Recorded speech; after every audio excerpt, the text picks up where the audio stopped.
here we are after the finish on day 21,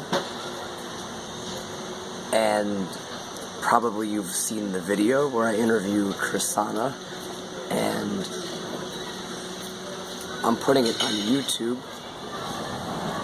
and I'm shooting this video to complete the log of days 2 through 20, because my phone got corrupted during those days, so I couldn't upload to YouTube, and I was putting stuff on Facebook when I could.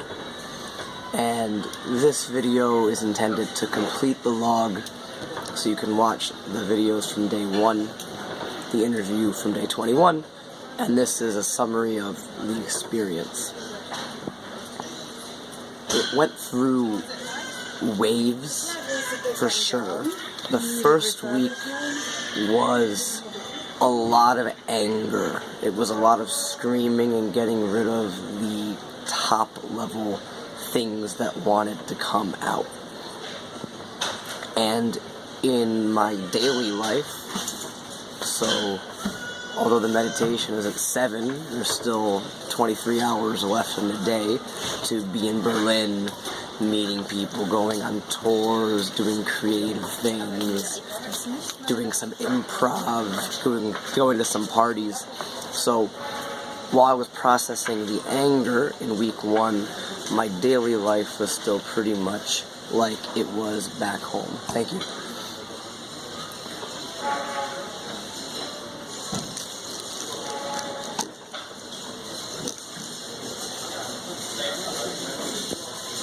Week 2 is where it got deeper and darker, and there were some days where nothing would happen, and by the end, the best memory was definitely day 14, end of week 2, where I pretty much just laid down at the end of the whole thing in bliss.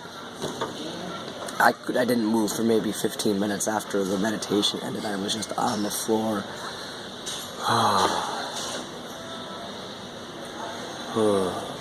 releasing all of those old emotions. And that's when a lot of interesting things were happening outside as well. I was having a lot of synchronicity where I would run into people that I knew or make new connections. I'm not giving specifics. I guess I don't feel comfortable giving specifics. It's a lot of hooking up with people and stuff I don't feel the need to go into here. I don't think that's the purpose of this blog. It's more to give a track of OSHO, not my specific social problems.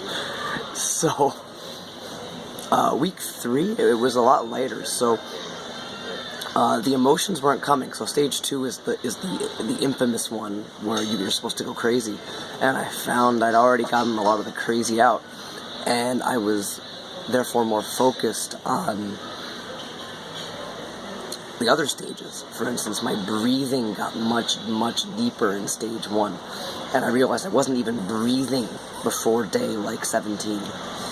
I was enjoying more stage 4, the silence, and I was more able to just kind of drift in the wind of the silence, and as people were coughing, it would kind of affect me lightly, and I would just let it waft over me, and I found that to be enjoyable in the 3rd week, whereas in the 1st week, let's say, I found it to be the boring part after the screaming. So that was week 3, and it ended today. There was no grand climax where, like, all my life came together. In fact, I found it more interesting to note what didn't get resolved. Where there were some things I was sure they would get resolved, and it was left still up to me to make the best of. So, what did I learn? Some specifics. So, with the interview with Chrisana, I mentioned discipline, which is something I've talked about in other videos. But the number one thing I remember I got out of this was a few moments here and there of remembering the world is perfect.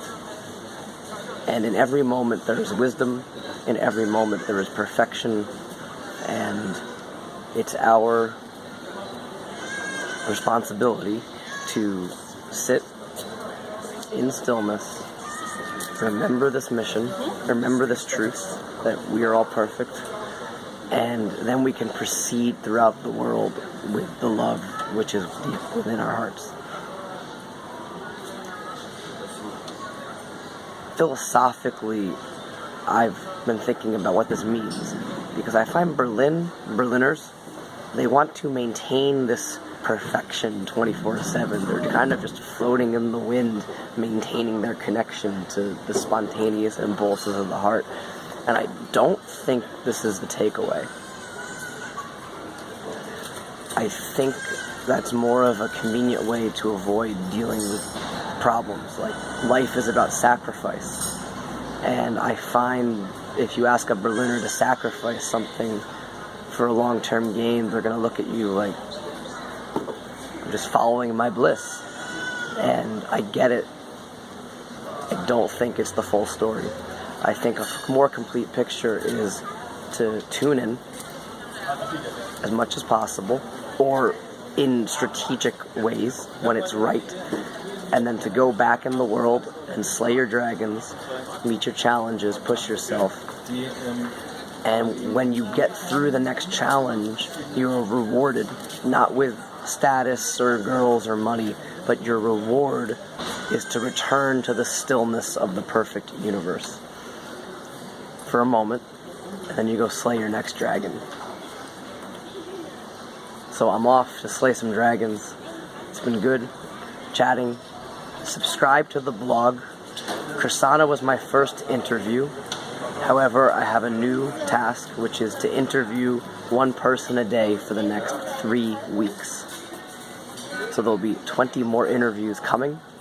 Stay tuned, hit subscribe, and I'm excited to be on the next stage of this with everyone here. See ya.